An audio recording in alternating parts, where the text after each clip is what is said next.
Hello,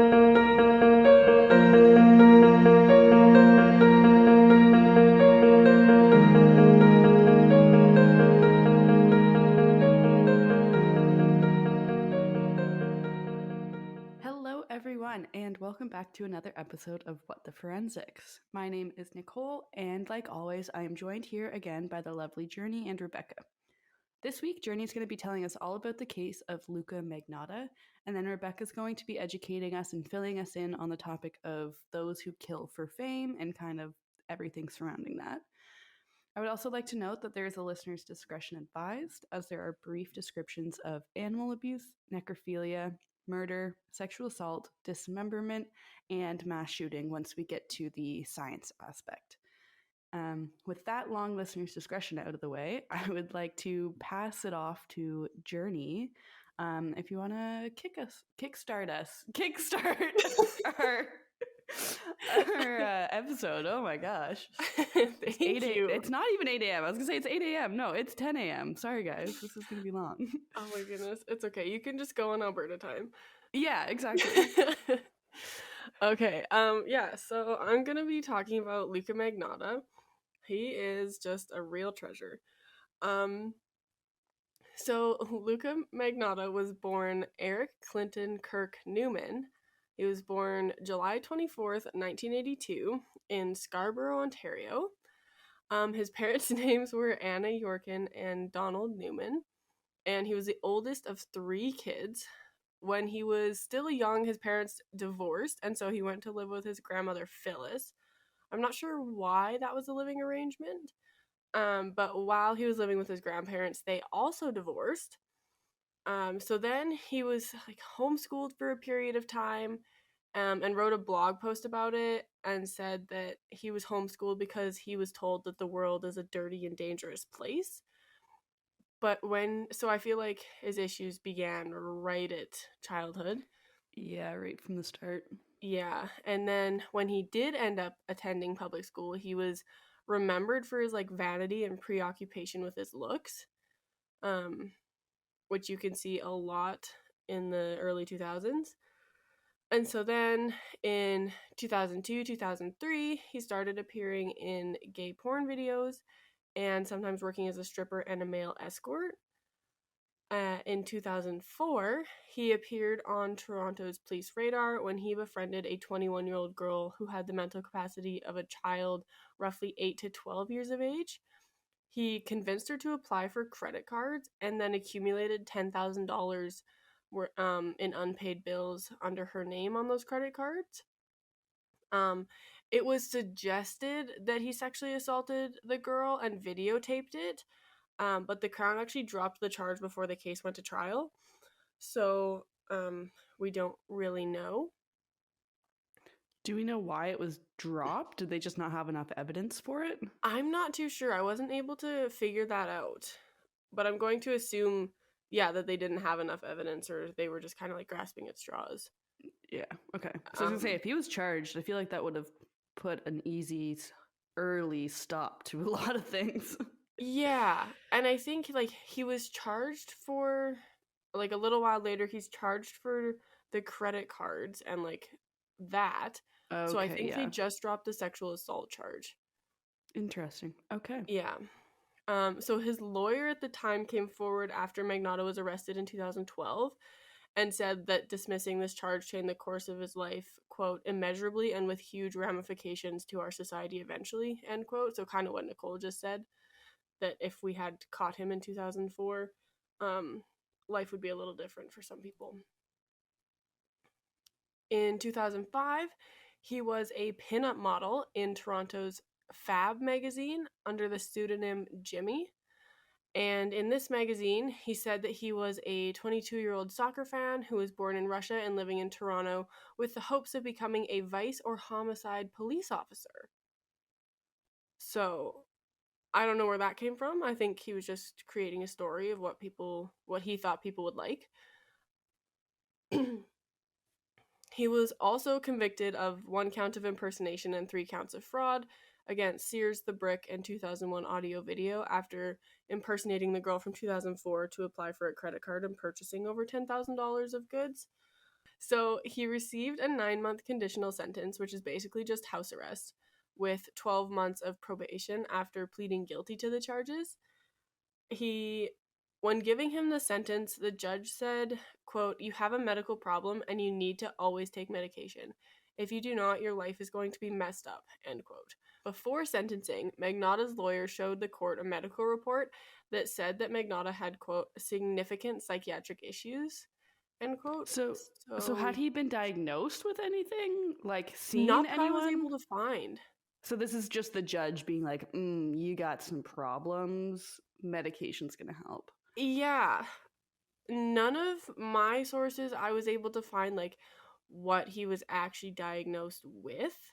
Yeah. So Okay. if there was a diagnosis, I just wasn't able to find it. Okay. Yeah. And then in 2006, Magnotta started dating Barbie, who was a transgender woman, and she was eventually interviewed by Fifth Estate, and she said that Magnotta wanted to be famous one day and that his apartment looked like a shrine to himself. That's so creepy. That's so creepy. Yeah. Which isn't totally shocking considering how vain he was, but it's still like giant red flag. So they broke up in April after dating for a couple months, and then on August 12th, 2006, he legally changed his name to Luka Magnotta, and he was 24 at this time, and I wasn't able to find why he changed his name. Yeah, I was about to ask. I was going to say, why that name? Yeah, I think the only kind of thing that I was able to find was that he had really negative associations with his old name, so he kind of wanted to like start fresh with a new name, but I don't know why he chose this name. If that makes sense. I feel like it's got a like star ring to it, you know, like a Hollywood-esque, like, yeah, it rolls off your tongue nicely, Luka Magnotta, it's rather better than Eric Newman. Eric Clinton Kirk Newman. Yeah, that's just kind of a plain name if names can be plain. And then in 2007, he auditioned for the reality series Cover Guy, where 30 men compete for $1,000 cash, a photo shoot, and a 1-year membership to Good Life Fitness, and to be on the cover of About magazine. Magnotta didn't make it past the audition, but even when you Google the show, he shows up in the images. So he's very closely linked to this show, I guess. Also in 2007, he declared bankruptcy in March because he owed $17,000 in various debts. He quoted illness, lack of employment, and insufficient income to pay off the debts as his reasoning for filing bankruptcy, and that he had to pay $200 each month for an unspecified medical condition. Again, I don't know if that's true or if he was paying $200 for something else, but called it a medical condition. I'm not sure. His bankruptcy was fully discharged in December, which meant that he didn't need to repay any debts, which I found interesting. I didn't know you could do that with bankruptcy. Yeah, I find bankruptcy such a weird... I know it's not a crime, but it's just such a weird legal process, and it's like you could owe like millions of dollars and then you declare bankruptcy and then they're like, "Oh, you have no money, you don't need to pay it, you're okay again." Like, in what world is that normal? Literally. Money doesn't exist. Just make more and just say, "Oops, sorry, you don't have to pay it," and then you're fine. Like, literally, just don't make things so expensive so we can actually afford to live. Okay, anyway, additionally this year, he was also rumored to be dating Karla Homolka, who we covered in one of our first episodes. He did deny this rumor, but during his murder investigation, Montreal police said that they did date, like Karla and Luka, but then retracted that statement because they actually had no evidence to support their claim. And it's actually thought that Magnotta started the rumor of them dating by himself, so he was kind of the instigator of that.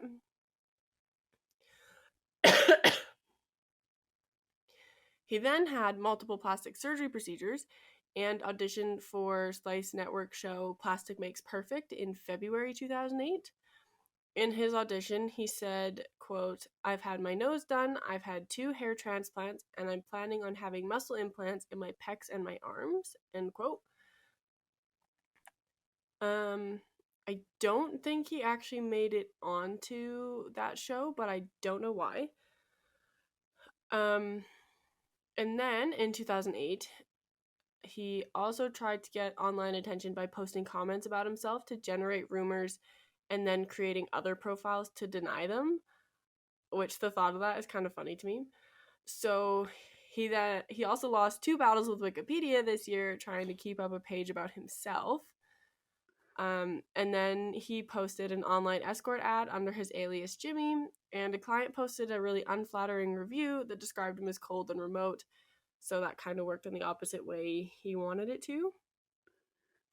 And then into that, sorry. Oh, sorry to interrupt. I feel like this is taking a lot of effort to get your, like, I feel like there's other ways to do this rather than sitting at home creating fake profiles to like hope that people literally, you know? Yeah, he's definitely putting way too much work into becoming famous for all the wrong reasons. 100%, yeah. In 2009, Magnotta met a 70-year-old man in Toronto, and they decided to travel the world together. And so they went to Russia, Italy, and France, and did just a lot of touring in 2009.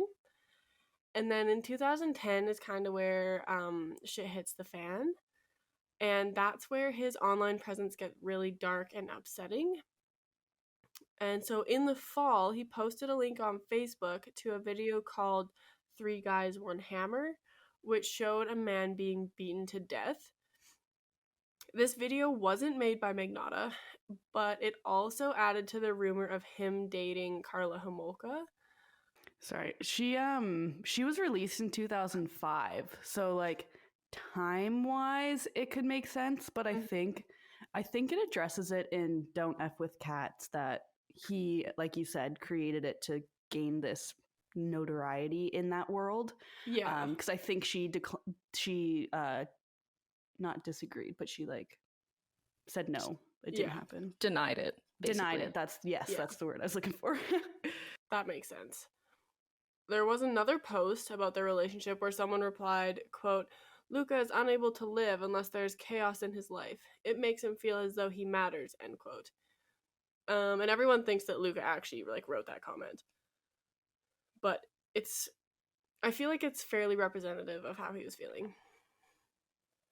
And then in December of 2010, there was a series of videos portraying various acts of animal cruelty posted on YouTube. One was titled 1 Boy, 2 Kittens, and it showed a man suffocating 2 kittens with a vacuum cleaner. And so there were many discussion boards and groups created online to find the man in this video after it kind of like blew up on YouTube. And then in January 2011, Magnotta contacted lawyer Romeo Salta saying that he was nervous about all the attention that Kitten Killer was receiving. I don't understand like why he would do that, because it's kind of like, oh hey, I made this video and now I'm nervous about getting caught. Did he say that it was him in the video, or was he just like, oh, there's this mysterious man posting these videos and he's getting a lot of backlash? What would be something that could help him? Being like, hey, my friend kind of thing. Yeah, according to the lawyer, he was convinced that the animal activists were closing in and he wanted to know if there was any warrants pending on him. So I feel like asking if there's any warrants out for your arrest is kind of like... Yeah. Or maybe him is kind of like, not him Magnotta, but like the royal him, where it's like him the kitten killer. Yeah. Yeah, maybe. Either way, it's pretty suspicious to go to a lawyer and go, hey, this case that I am not involved in, by the way. Any updates? Yeah, literally. So that's just kind of weird. I don't fully understand that. But Magnotta liked to travel a lot, so he was in New York at this time. So he kind of just like jumps all over the world throughout these years. And then in February, there was a new 11-member online group that was called the Animal Beta Project, or the AB Project. And so its goal was to stop Magnotta before he killed again, even though at the time it was created, they didn't know it was Magnotta. They just wanted to stop the kitten killer because they were worried that he would harm other animals and then move on to something more violent like a person. And so the members of the group actually analyzed the kitten killing videos frame by frame, and they claimed that furnishings and clothing in the videos were the same as those in images of Magnotta online. They actually discovered quite a lot of information about Magnotta online, and they struggled to track down his physical location, but after looking at a photo from October 2010 and kind of examining the data of the photo, they were able to find out that he was in Toronto. The group then reached out to the Ontario Society for the Prevention of Cruelty to Animals and presented them with all of their information about who they think the man in the video is. And the OSPCA then took that information to the Toronto police.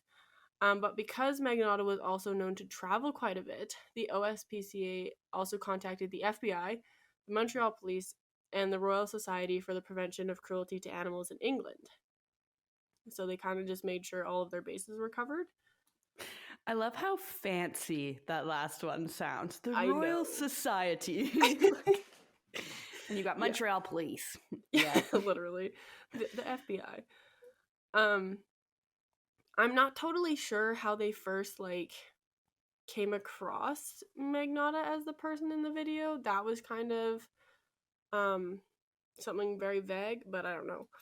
I think they go into it in Don't F with Cats, like the Netflix documentary. Oh, yeah, and yeah. like you said, when they're like taking it apart frame by frame, they were able to find certain things in his room and then basically like reverse search and see where it's sold, I think. Okay. And so a lot of things were sold like in that area. I could be completely wrong, but I remember that happening at some point, and that's how they were like, this is where he is.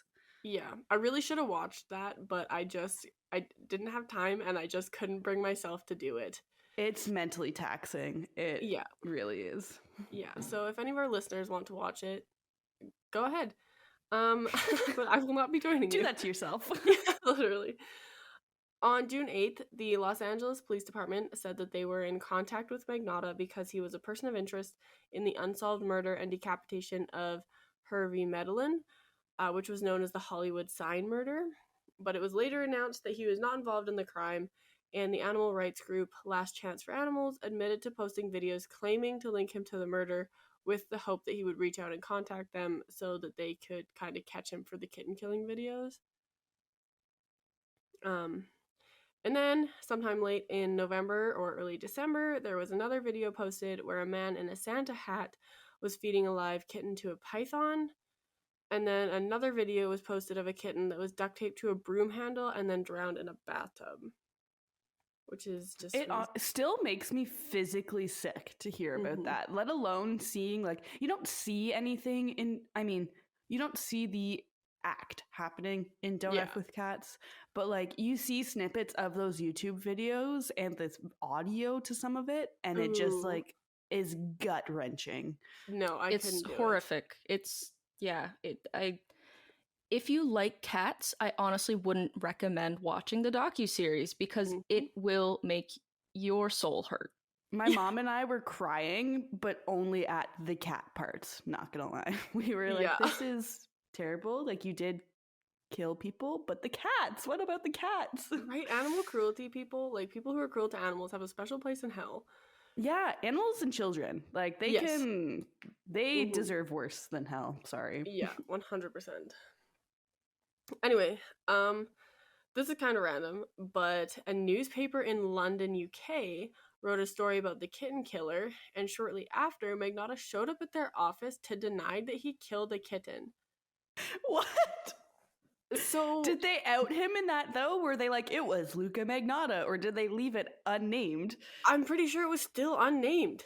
Oh my god, they're like, man, it wasn't me. What are you spreading? It wasn't me. Yeah, Sir, and a journalist like the Fifth Estate, I think, also talked to a journalist, and he said that even though Magnotta was denying it, he was getting like some form of weird pleasure out of it. Yeah. So he was like, that was weird. And then 2 days later, there were threatening emails sent to their office that were suspected to be from Magnotta. And one email said, quote, "Next time you hear from me, it will be in a movie I am producing that will have some humans in it, not just pussies," end quote. Ew. Yeah, the newspaper Ew. informed the London police, but they didn't have any jurisdiction. Oh, So, I don't unless like they that. did mention Magnotta in that newspaper article, I don't understand why he would go there and be like, hey, it's not me. Yeah, you're just outing yourself. And Mm-hmm. like, I get if he wants fame, okay, but why are you convicting yourself essentially? Literally. So, yeah, if anyone has any answers to those questions, that would be sick. And then in 2012, the AB Project investigators received a tip that Magnotta had moved to Montreal. So they searched through the archive photos of Magnotta that they had to find any connection to Montreal. There was one photo of a unique streetlights that allowed them to narrow down the photo location to a specific neighborhood in Montreal. And then while the investigators were trying to find him, his online posting became more and more disturbing, with him posting about necrophilia and sedatives. I don't know in specifics, but then on May 25th, 2012, there was an 11-minute video uploaded to the website bestscore.com that was titled One Lunatic, One Ice Pick. And this video showed a naked male tied to a bed frame being repeatedly stabbed with an ice pick and a kitchen knife. The man was then dismembered and acts of necrophilia were performed on his body. The perpetrator then takes a knife and fork to cut off flesh and allows a dog to chew on the body. In the background of the video, the song True Faith by New Order is playing, and there is a Casablanca movie poster on the wall. I don't know why that's important, but I'm assuming it just links him to the kitten killing videos. So in Don't F with Cats, the Casablanca thing was a big piece in how they caught him, actually, because Okay. later on there were like ties to the movie, and he had like a keychain on him, I think, and just like when they interviewed his family when he was younger, he had a lot of interests in Casablanca, so it was one thing that helped connect them. Okay, it's a really good thing you watched this movie, Nicole. Yeah. Yeah. Okay, so police were then able to obtain a longer version of the video, and they confirmed that cannibalism had occurred. That should have been in the trigger warnings. Oh well. So one interesting thing is that 10 days before the murder took place, materials promoting the video were appearing online. So we kind of like promoted this video before he even recorded it. So he was making like little teaser things, Yeah, being he did like, like guess he what's soft gonna launched happen. it a little bit. Oh, So that's okay. incredibly disturbing. Is this the one too where he killed the dog after? You didn't. No, I didn't know that. Oh, yeah. There was one where the dog, whatever was in the video, was then killed, and that's also how they helped connect the two, because the dog was found with some of the remains, I believe, Oh and wow. thrown out. Yeah. Okay, maybe. Yeah, I didn't hear anything or find anything about a dog. Okay. Okay. Okay. Interesting. So the next day, on May 26th, an attorney from Montana tried to report the video to Toronto police, the local sheriff, and the FBI, but the report was dismissed by the officials, which not ideal on their part. No, that doesn't make sense. You literally just watched a body get dismembered and eaten, Mm-hmm. and they're like, not a concern right now. Yeah, we actually don't care. Viewers of the video who frequented bestscore.com also tried to report the video, but were unsuccessful. And then on May 29th, 2012, there was a package left at the national headquarters of the Conservative Party of Canada that was stained with blood, had a foul smell, and was marked with a red heart symbol. And when they opened it, they found a left foot. There was also a note with this package that said that 6 body parts had been distributed and the perpetrator would kill again. There was another package sent to the Liberal Party, but was intercepted by Canada Post, and this one had a left hand. A note was also found in this one and some other packages but the police did not disclose the contents of those letters. So I'm pretty sure he had addressed them to Stephen Harper and Justin Trudeau, and they're like, "These are for you." Obviously, they didn't get to, excuse me, they didn't get to him. But yeah, that was his like end goal intention, which is gross, kind of upsetting. A janitor had also found a suitcase in an alley behind an apartment building that had a decomposing torso in it. He found it on the 25th as it was left in like this giant garbage pile, but because there was so much garbage, it didn't get picked up. So then he looked at it again and saw that there was a torso in it and then brought the police there. So the police searched the back alley and found human remains, bloody clothes, papers that identified the suspect, and I think that's supposed to be papers that identified the victim, and sharp and blunt objects. Surveillance cameras from inside the building showed a person bringing a copious amount of garbage bags outside, and the person matched another person on a video surveillance at a post office where the packages were shipped from.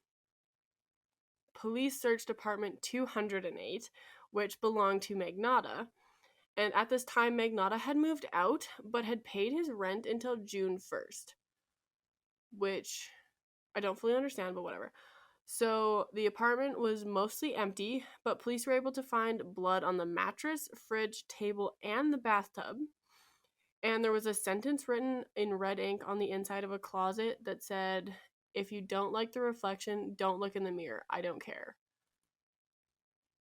That sounds, I hate to say it, but like a Tumblr post from like early 2010s. Yeah.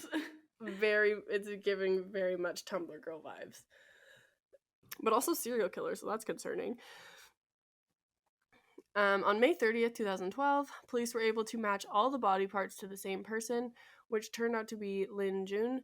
The suspect in the video footage was identified as Magnotta. Lin Jun was born December 30th, 1978, and he was known as Justin Lin in Canada. He was an international student from Wuhan and was studying at Concordia University. He was also working part-time as a convenience store clerk, and he had been living and studying in Montreal since July 2011. He was last seen May 24th, 2012, and his friends said that they got a text from him or his phone at 9 p.m. His boss then got suspicious when he didn't show up for his shift the next day, and on May 27th, 3 of his friends went into his apartment, and he was officially reported missing May 29th, 2012. So 5 days after he was actually last seen. On June 5th, 2012, the third package was delivered to St. George's School, and it had a right foot, and a fourth package was sent to False Creek Elementary School in Vancouver, and this one had a right hand. So police were able to confirm that all of these packages were sent from Montreal. And then on June 13th, the limbs and the torso were matched to Justin Lin using DNA samples from his family. Do we know why he sent them to elementary schools? Probably just shock factor. That would make sense. Okay. Because, he wanted to be famous, so sending body parts to an elementary school gets you fame. On July 1st, Justin Lin's head was found on the edge of a small lake in Montreal's Ingrenon Park. I apologize if I didn't say that with any sort of French accent. So police received an anonymous tip that it was there, most likely from Magnotta himself. Justin Lin's body was then cremated on July 11th, and his ashes were buried at the Notre Dame. Nicole, how do you say this? I meant to text you. Which one is it? Notre Dame? Notre Dame. I don't know. Notre Dame. The last. I'm on the wrong slide. 1 second. I think it's Notre Dame des Neiges. Des Neiges, yeah. Okay. Justin Lin's body was cremated on July 11th, and his ashes were buried on July 26th at Notre Dame des Neiges Cemetery in Montreal. And now we get to kind of talk about what Magnotta was doing during this time, because it was a lot. So an arrest warrant was issued for him by the Montreal police. This was later upgraded to a Canada-wide warrant by the Royal Canadian Mounted Police. Magnotta was wanted for the following crimes of first-degree murder, committing an indignity to a dead body, publishing obscene material, mailing obscene, indecent, immoral, or scurrilous material, criminally harassing Canadian Prime Minister Stephen Harper, and several unnamed members of Parliament. That charge was because he mailed them body parts. On May 31st, 2012, Canadian authorities requested that Interpol issue a red notice for Magnotta, so they did. And Magnotta's photo and name were broadcasted on the homepage of the Interpol website for days and before and after his arrest. And this red notice requested that Magnotta be arrested pending extradition back to Canada by an Interpol member. Canadian authorities requested this because Magnotta flew from Montreal to Paris on May 26th. He used a fake passport which had the name Kirk Trammell, and Magnotta's cell phone signal was traced to a hotel in Bagnolet, which is a suburb in Paris. However, Magnotta was gone by the time they got there. They still found like pornographic magazines and a puke bag from the airplane in his room. Magnotta had contacts in Paris from a trip in 2010 with that 70-year-old man. So police were paying attention to those people and kind of tracking their movements and seeing if Magnotta had reached out to them. And so then after spending a night or two at this hotel, before the police got there, Magnotta took a Eurolines bus to Berlin, Germany. And then on June 4th, 2012, he was apprehended by Berlin police at an internet cafe while reading news stories about himself. When he was apprehended, he gave many fake names and aliases before admitting to who he was, and police confirmed his identity through fingerprint analysis. On June 5th, he appeared in Berlin court and was not opposed to his extradition, and there was plenty of evidence to keep him in custody until he was extradited. And then on June 18th, 2012, he was delivered to Canadian authorities in Berlin and was taken on a Royal Canadian Air Force plane to Mirabel International Airport, which is just north of Montreal. And so the military transport was very necessary because he was a safety and legality concern on a commercial flight, especially if the flight got diverted to another country. Like, that just opens a whole other can of worms. And then once he was arrived in Montreal, he was placed in solitary confinement. And then once the news of the murder had reached a global scale, the reactions in China were very critical because they felt that the murder of Justin Lin was very racially motivated. And since this was the second highly public killing of a Chinese student in just over a year, the public safety of Canada was scrutinized by the Chinese, which is completely fair in my opinion. On June 4th, 2012, Prime Minister Stephen Harper said that he was pleased the suspect was caught and congratulated the police forces on a job well done. Interim Liberal Party leader Bob Rae said that Canadians should mourn the victim rather than celebrate Magnotta's notoriety, which I think is very important.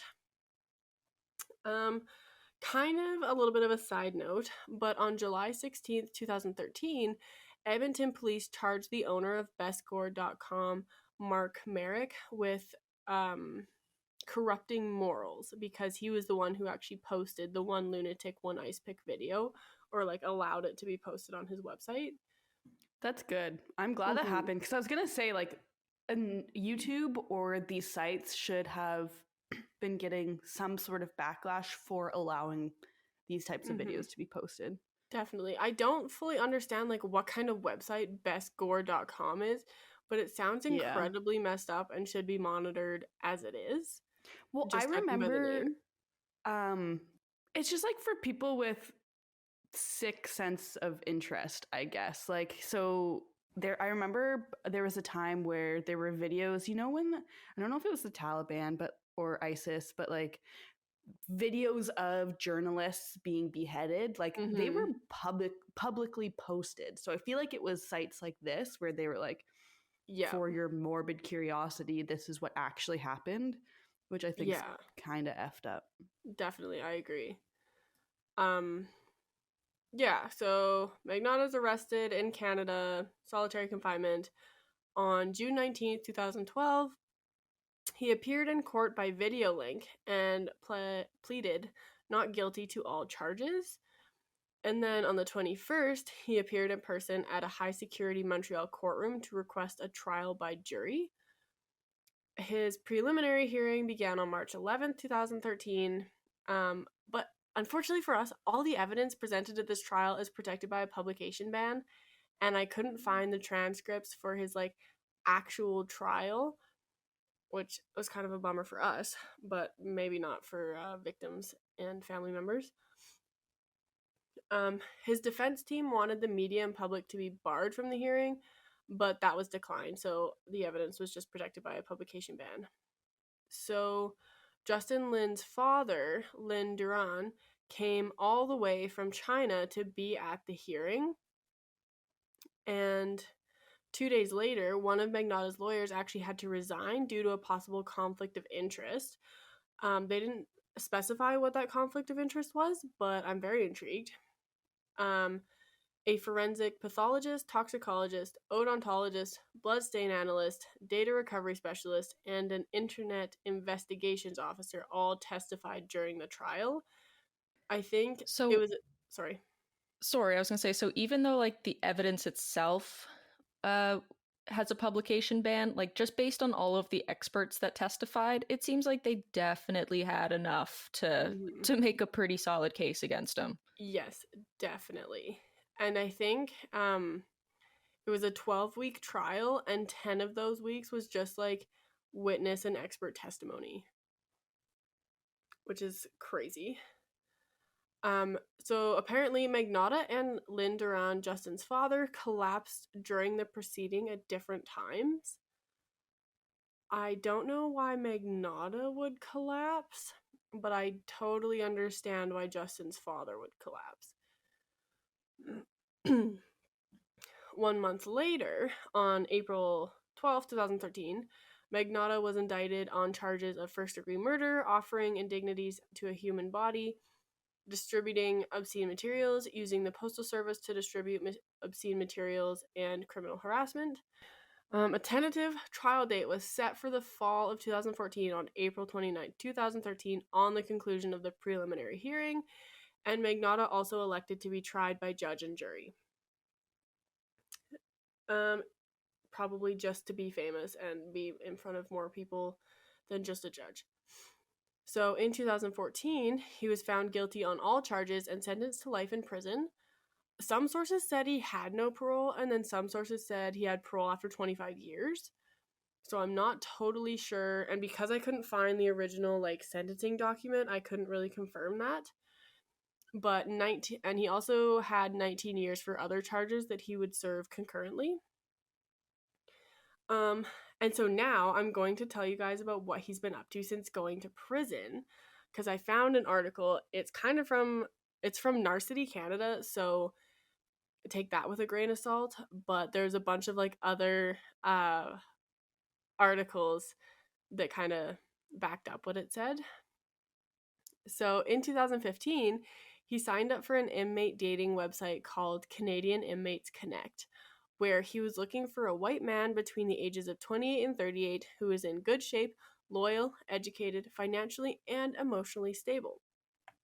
And then, in 2017, it was announced that he was marrying Anthony Jolin, who is a fellow inmate, and they got married on June 26, 2017, with Magnotta's mom, Anna Yorkin, as their witness. And what as the witness? Mom and what? His mom, Anna Yorkin. That's just her name. Oh, I heard like his mom and like a Yorkin, and I was like, what the hell's a Yorkin? Like, yeah, no kidding. Bringing that in.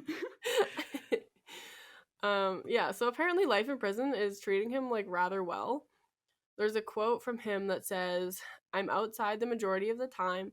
I play a lot of video games. We have movie nights. We all have our own TVs. I have painting class and I exercise a lot. I practice language studies. People need to be proud of their accomplishments. Know your value and share it with anyone. Or with everyone, sorry." End quote. Right? Yeah, so he killed this person, got sentenced to life in prison, is absolutely just living it up in prison, has, like, that doesn't sound remorseful. But, yeah, I don't think he's like, oh, shoot, my consequences to my actions are not very nice. But anyway, his mom talks to him every day and is able to visit regularly, and she wrote a book about him. And when there was a COVID outbreak in his prison, she was begging authorities to free him so that he wouldn't die, because she felt that being somewhere with the COVID outbreak is really dangerous. I'm on Canly right now trying to see if Magnotta's case is anywhere, like, and only like not his full thing, which is so strange. Like, they have his appeals and they've got like rectified judgments. Yeah. Most of them are just really short documents. Yeah, the biggest one that I have is like his judgment, but still it's not the full case. Yeah, or the trial. According to his mom, he is rehabilitated and ready to return to society. No. So she seems like an excellent judge of character. Like, it's her own son, of course she's going to be like, no, but he's my good boy. Literally. He can return. Yeah. He's not like the other serial killers. If my kid kills kittens and then kills someone, I will disown them. Yes. And I feel rightfully so. And I think, like, if I remember correctly, in the docuseries, like, she is very much still like, he's done nothing wrong. Like, he's just a troubled boy. We will get through this. And we're like, what do you mean you're gonna get through this? Like yeah. He killed people. Yeah, and like, yeah, he is a troubled boy. That's why he needs to get the help he needs. Like, yeah, there's a lot going on there that maybe we should also address and not just be like, you know what, he's fine, actually. Anyway, earlier this year, he also tried to take the government of Canada to court as part of his demands to be transferred to a lesser security prison. So yeah, basically he just was tired of being in a maximum security prison, and he's like, maybe I could just be in a medium security prison. But again, that's kind of scary. Maybe if I ask nicely. Yeah, my mom says that I should be allowed to go into a medium security prison, so... Oh, he's definitely a pick me, mom says type of boy. Yeah. Oh my god. But yeah, that's all I have on Luka Magnotta. I apologize if I got anything wrong or anything, but yeah, he was, yeah. Yeah, he's interesting character, to say the least. So messed up, but yeah. But thank you for telling us all about that and not subjecting yourself to the docuseries. That was a good call on your mental health. Yeah, I couldn't do that. I will say, if anyone does want to kind of know more about the web sleuthing that happened, like, involved with this case, like, take a peek at that docuseries. It is really heavy, though. I will preface that now. Yeah. But yes, thank you for telling us all about that. Okay, now Rebecca, would you like to kind of help us dive into the mind of Luka Magnotta and killing for fame and kind of, possibly theorize as to why he did what he did? I would love to. So I would like to preface this a little bit by saying this is probably going to be a bit more of a discussion on all of our part, because I guess there isn't a whole lot of research specifically into killing for fame, because as the name suggests, like, they are killing because they want fame. So they're like, oh, that's good for a definition. That's the research there. We know why. We know why. They just want to be famous. But I did find a few things that might kind of lead us into the minds a little bit of, like, why they might look at doing this for fame instead of something, more mundane, like trying to get TikTok famous. So yeah, to get started, killing for fame would probably be a bit better worded as killing for infamy. because infamy is the state of being well known for some bad quality or deed, which I'm sure we can agree that killing is definitely a bad deed. So I'm gonna kind of use them interchangeably, like fame killing or like killing for infamy, but essentially they're the same thing. They're just killing because they want fame based on a bad action, because basically any publicity is good publicity. So fame is something that many people globally would like to achieve. I mean, there's dozens of reality TV shows out there just for that. Um, and with how popular social media has become over the past couple of decades, it's arguably easier than ever to try and become famous. So there's been many instances of mass killings. For example, Roger Elliott, someone who was very active in incel forums online, which is basically just forums of men who absolutely hate women and blame women for all of their lack of love problems. Who he sought fame by posting a manifesto on YouTube, which explained why he was about to commit the acts that he did before he uploaded it, and then shot and killed 6 people who were mainly women in Isla Vista, California, before ultimately killing himself as well. Unfortunately, Elliot did appear to garner the fame that he wanted, as his manifesto has now been viewed thousands of times. I will admit, I've even watched it because I wrote a term paper on incels in university. So I kind of felt like I needed to watch it, but I didn't want to. Besides that, his crimes were also extensively covered on the news, and even to this day, the incel community online praises him as being a hero for their cause. That's disgusting. I know, I agree. Don't like It's that. also like, that's kind of like a catch-22 of like, you want to broadcast, like regarding the media covering his case, like you want to broadcast what happened, but it's so hard to do that without inadvertently giving fame and notoriety to the person that did it. Yeah, Well, you're just giving them exactly. what they wanted, essentially. Like that's Exactly. Absolutely. Like I'm all going to that get he into wanted. that a little bit later, but no, Yeah. you're exactly right. Like it's hard to cover this kind of stuff without inadvertently giving them the fame they're seeking. Exactly. So Luka Magnotta is a little bit different from the other fame killers that I had read about and that have been researched, because most fame killers, at least that have been mentioned in like research articles and such, were mass murderers. They often conducted mass shootings or mass attacks trying to seek fame. So, for example, in a 2017 study by Brad J. Bushman, he described that many mass shooters exhibit narcissistic traits, which gives them an inflated sense of ego and sense of self-importance. He found that while not every mass shooter fits this category, many of them around the world were diagnosed with narcissistic personality disorder after their attacks, and many even wrote manifestos or outwardly considered themselves to be higher than everyone else. So, for example, again, of killers who seek fame, Harris, who was one of the Columbine shooters, called his personal journal, quote, the Book of God. And in several of his classmates' yearbooks, he wrote Ich bin Gott, which translates from German for I am God. So, while narcissism, like many other traits and topics in psychology, is quite complex, it has been generally agreed on that there are 5 main characteristics of someone who exhibits narcissism. So those 5 characteristics would be inflated ego, lack of empathy, need for attention, repressed insecurities, and few boundaries. So just looking at mass shooters who exhibit narcissistic traits, it makes sense that they would commit these heinous acts as a way to get attention that they're seeking.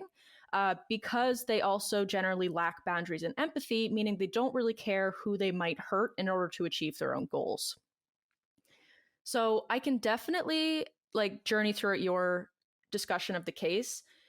I would very heavily argue that Magnotta was very high on the narcissism trait, because it's pretty self-explainable if you listen to everything you told us about him. Yeah, and you can even see it like from right when he was a kid and like his obsession with how he looked.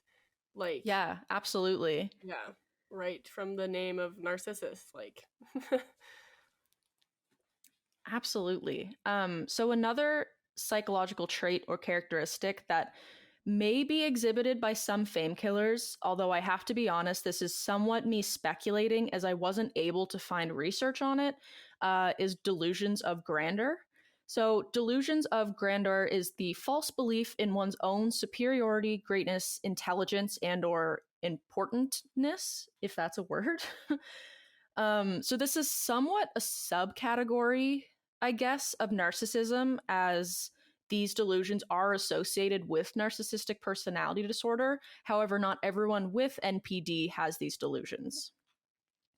So grandeur delusions are really interesting because the people who experience them believe in their own greatness and importance so highly that they often believe that they can succeed in things they have absolutely no experience in. So it basically just makes them like overly confident. So for example, someone who experiences these delusions might believe that it's their destiny to become a world leader, even though they have very poor communication and interpersonal skills, or think that they might be destined to be a pro athlete, even though they've never in their life played a sport or touched a ball. So, although these delusions vary significantly, and there's not really one specific delusion that people share when they experience them, but some more common examples include the belief that one has a special relationship with a supernatural entity like a god. So, a lot of cult leaders may exhibit this one. Look back at our past 3 cult episodes, and I'm sure you can definitely find instances in each of those of this. Another is that they have a belief that they have a special relationship with a famous person or authority figure, so like the president of the United States or just a really renowned celebrity. And one that I think fits mostly to Magnotta would be belief that one has a unique destiny, which often involves having power, fame, fortune, and or supernatural abilities. I think you could kind of argue too, like at least in a small aspect, like he believed he had if this is true, he believed he had a special relationship with Carla Homolka, who at that time was a famous person in like the Canadian realm. Yeah. So that's just adding to it too. If he's going around saying she's my girlfriend, like Yeah, true. I hadn't considered that because I had completely forgotten that he supposedly had involvement with Carla yeah, Homolka. So it seems more and more likely that he could have been having these delusions. yeah. Um, so again, while I wasn't able to find research that suggests fame killers can exhibit these delusions, given one of the most common delusions is the belief of a unique destiny that involves power and fame, it's definitely not out of the realm of possibility that someone with these would go to such lengths as killing someone, especially if they have such high narcissistic traits, just to get the fame that they're seeking. So, moving on from these couple of, I guess, psychologically influencing factors, unfortunately, one of the largest influences for these fame killers is ultimately the media itself. So, of course, when murders occur, especially mass murders, the news is going to cover it extensively. And although when these tragedies occur, the news will sprinkle in details of the victims, like their names and maybe their age and all of that sort of thing. What's usually lasts kind of in the media and what's usually covered heavily is detailed descriptions of the crime and the person behind it.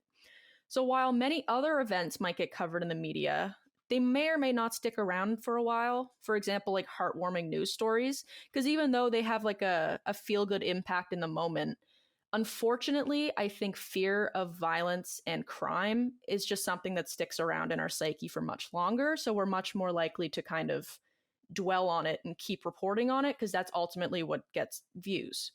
well, even like you look at the amount of true crime podcasts that there are in the world, like people enjoy listening to these disturbing stories. Why? Yeah. I don't know, but like, And we're victim to that since I know. we're a true crime podcast. That's us. But like, Yeah. it's true. Like, there's always. I think, it's you can't imagine it happening to yourself, but it also hits close to home because it's not a supernatural thing that's happened. So people Well, exactly. are Like, more intrigued by it, I guess. Yeah, like as empathetic people, I think we listen to them because we question how someone could have the heart to do any of this. So it's kind of like us, in a way, looking on our own psychology to be like, well, what makes them different than me?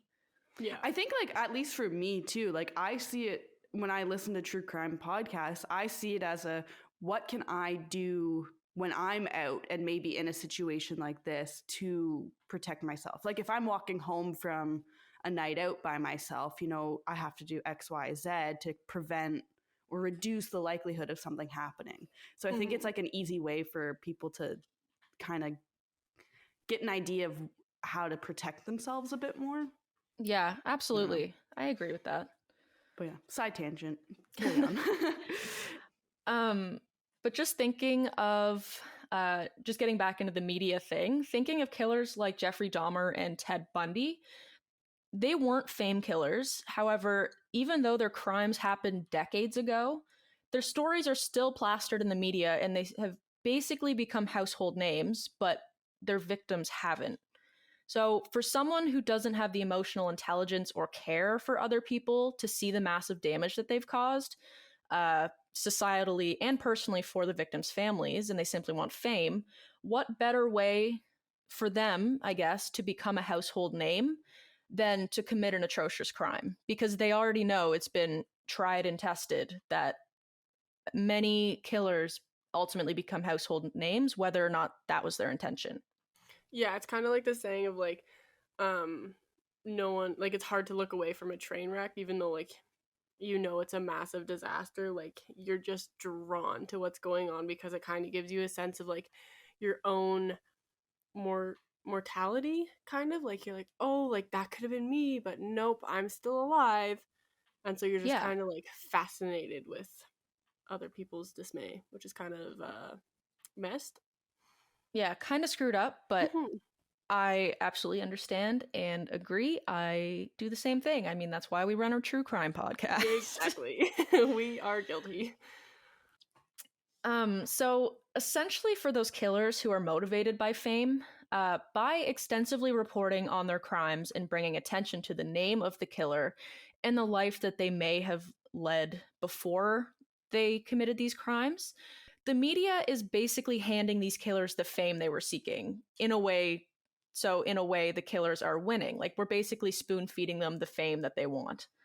So tying this in again to the case of Luka Magnotta, he wanted attention, he wanted people to know his name, and it appears to have worked out well for him, given there is now a docuseries all about him and his capture. So, like we've been talking about, like running a true crime podcast, we're guilty of this too. I can't preach about this and not recognize that we do also play a role in this as a true crime podcast.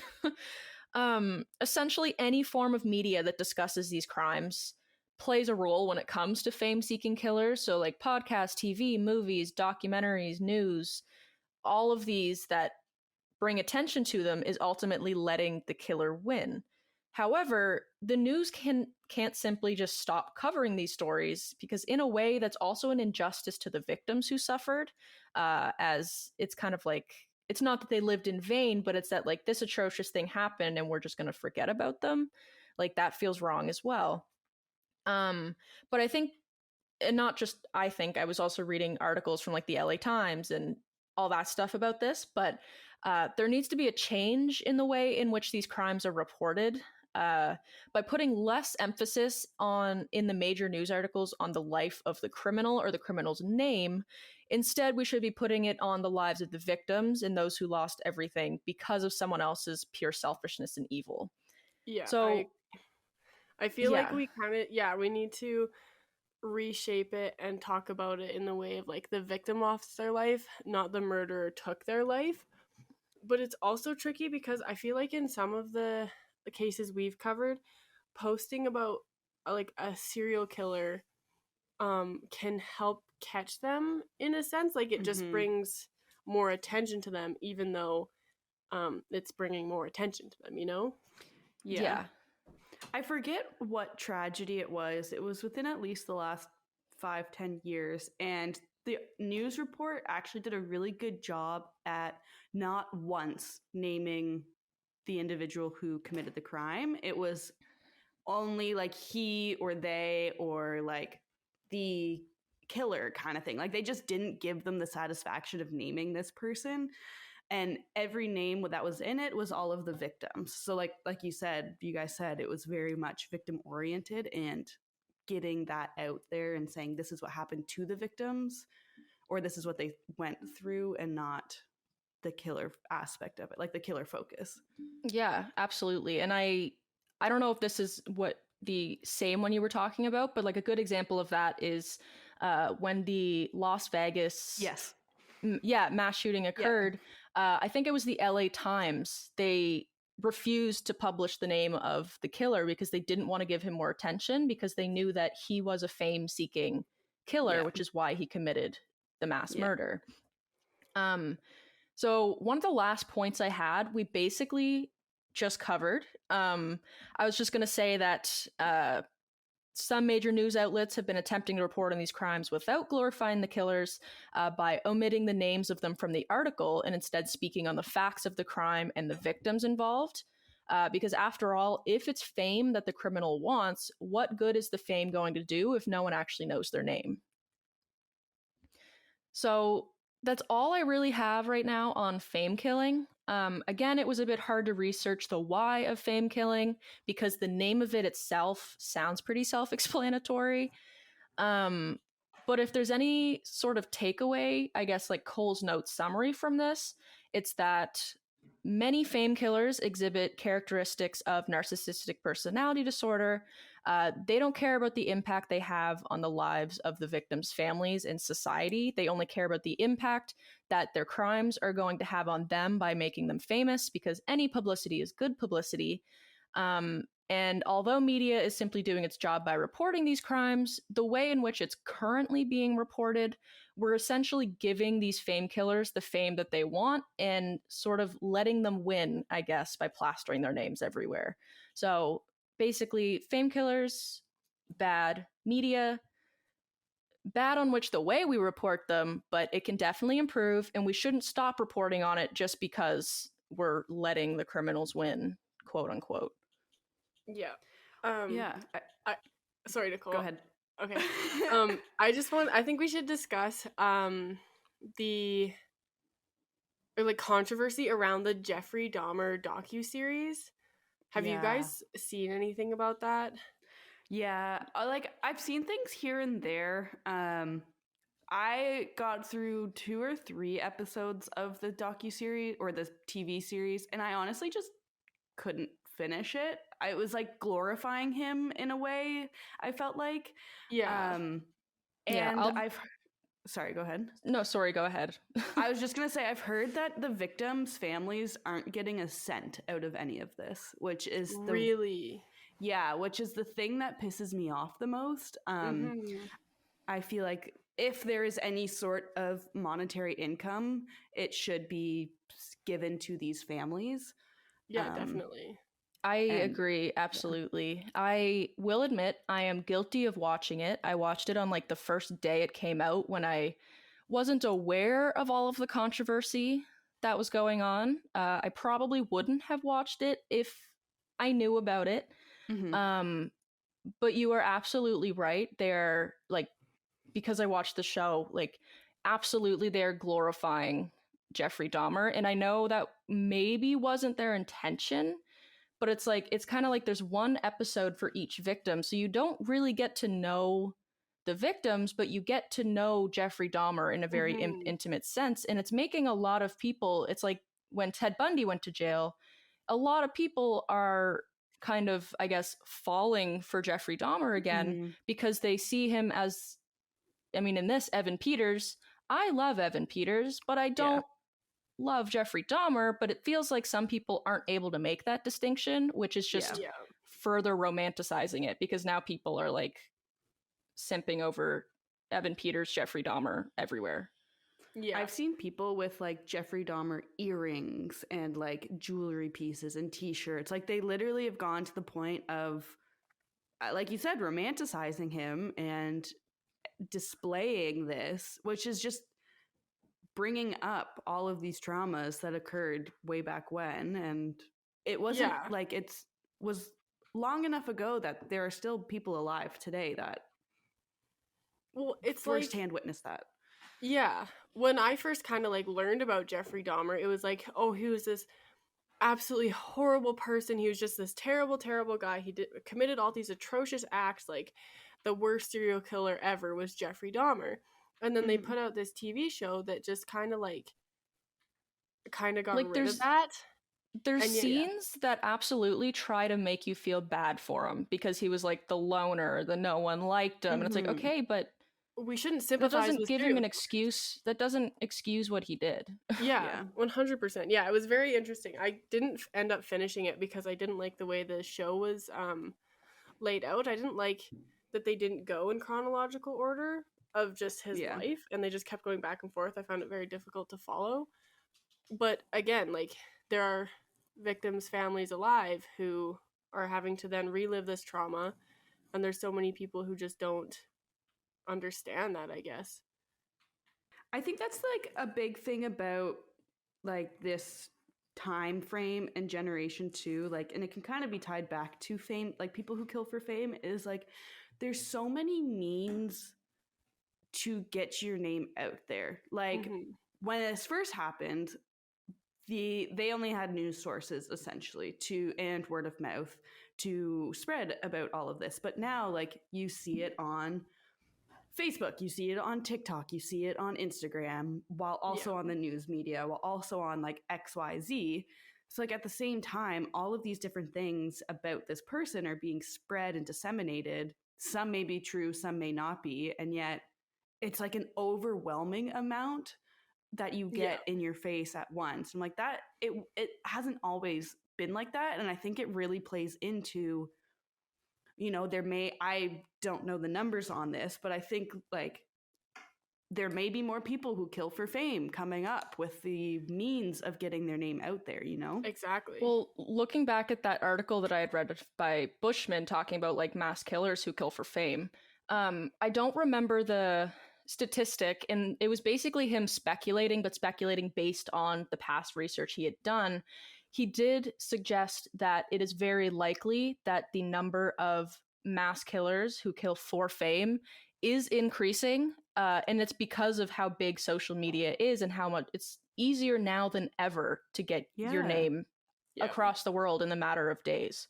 Which is terrifying. And we see it so much with Luka Magnotta. Like, he tried those kitten killing videos, but wasn't getting the fame and notoriety that he wanted. So he's like, okay, fine, I'll amp it up and I'll kill a person now. Yeah. And that got him the fame and notoriety, and he made it a global manhunt by going to Europe. Like, he got what he wanted. He's now a household name. Yeah, which is like the sad thing. Like, and I mean, we're helping, I guess, this case, but at least we're like bringing light to why not to. But like,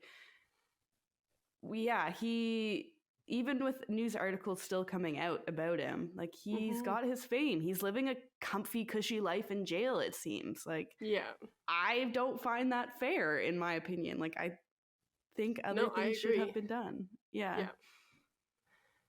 It's kind of, it's kind of such a rabbit hole that we could go down of like, what's morally right? How do we do this? How do we stop giving notoriety to these people without giving absolutely nothing to the victims? Like, I feel like it's a very cyclical like path that you take, because there's no real no right way. There's no right answer, no definitive right moral answer to this, which makes it kind of tricky.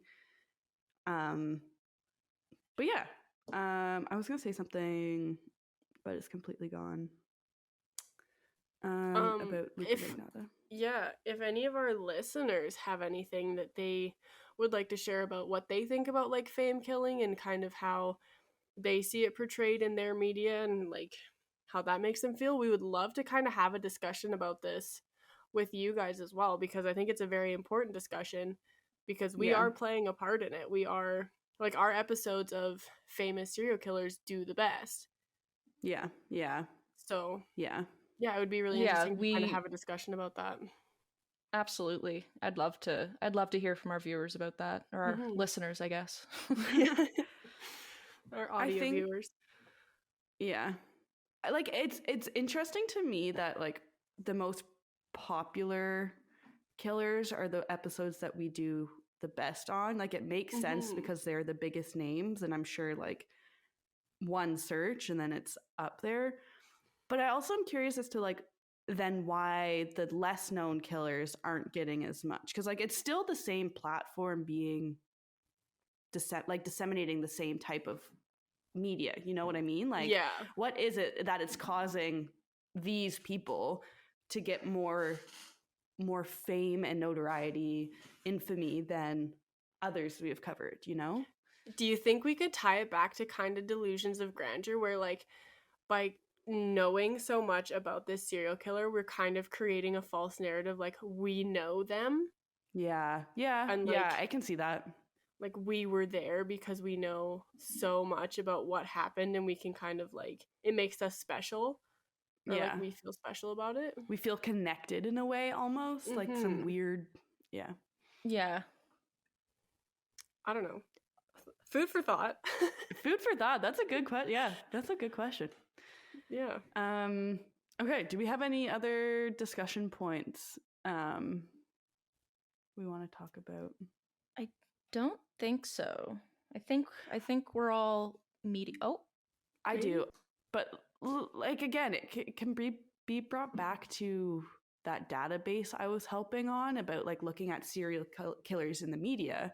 Yeah. And you know, we were looking at the why is it the middle-aged white man who like killed a whole bunch of people that get this fame and notoriety. Like even if they don't have the intent to be famous, like I feel like a lot of them deep down they're like, yeah, I want my name out there. Whereas like again, like our last episode, Samuel Little, he did a bunch of horrific things. We didn't hear about it, and like he didn't have the mindset of doing it for fame. Like obviously he had other motives for it, but why is that line drawn, you know? And how is fame, how does media and fame play that role in it then, you know? Yeah, if that makes sense. Kind of. I don't know.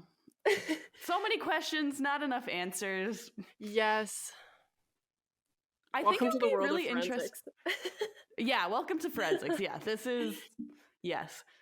I think it'd be fun though if any listeners like to have like a proper discussion, like jump on Zencastr or something that we do like an episode. Yeah. And see what your thoughts are, you know? Yeah. So let us know if you'd be interested in. We can like post a discussion board or something. Yeah. That'd be kind of fun. Okay, I think that's where we're gonna end it today, though. There's so much to talk about and so much to do, but we've got time limits, time constraints. But thank you, both of you, for everything. I think we had a really good discussion piece and topic this week. And then our next episode, kind of a bit different.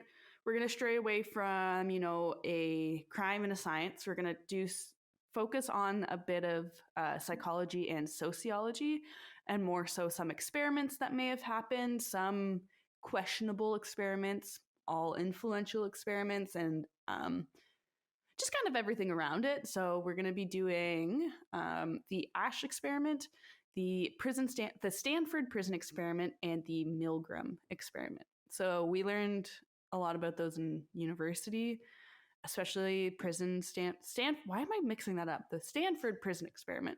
Good Netflix documentary. I think it's still on Netflix. I recommend you watch. I did not spend time looking up a joke. I apologize for this episode. You're going to have to carry me next week, Rebecca, when you do your jokes. That's Make okay. up for the missed one this week. Sometimes we need to give our listeners a break from our cheesy jokes. Yeah, I was thinking about it last night too, and I'm like, I feel like people just, as soon as they hear, okay, thank you, episode ended. Like, do people listen to the like, shiny joke? Are you still listening to our outro? Let us know. Have you made it this far? Please tell us. But yes, unfortunately, no joke. But Journey, where can people find us? People can find us on Instagram, YouTube, and Facebook at What the Forensics. Our Twitter is WTForensicsPC. Our website is whattheforensics.ca, where we post all of our sources and source images and just fun information. And then our email is whattheforensics@gmail.com if you want to reach out with us and continue the discussion from this episode. You can also reach out to, we're most active on Instagram and Facebook for the most part.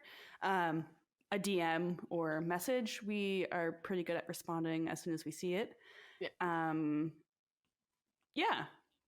Make sure to give us a review wherever you listen. If you've made it this far and are still listening, thank you. I feel like we don't get feedback. So like we want to know, our Spotify Wrapped was pretty good. So we've been doing really well this past year, but we want to know how we can do better. Yeah, we would love to hear it from you guys specifically. And we're so close to 10,000 downloads. So once this episode comes out, we should be at 10,000 downloads by the end of the year, even though we have like 2 days. Oh my gosh. Okay. But let's get there. Yes. So let's get you all listening. And I think we're at 9,800, 9,700. We're at 99. I checked last night. We were at 9,903 last night. Okay. 10,000, wrapping up 2022 with 10,000. Let's go. Yeah, we can do this. We can do we got this. On that very exciting note, this has been another episode of What the Forensics. We hope you found it interesting. We hope you enjoyed it, and we will see you guys next time. Bye. Bye. Just a reminder to everyone that we are not professionals in the forensic science field. We are just interested in forensics and want to share what we are learning with our listeners. We're trying to give you the most accurate information, but we are human and can make mistakes. Thank you so much for listening, and we hope to see you next week.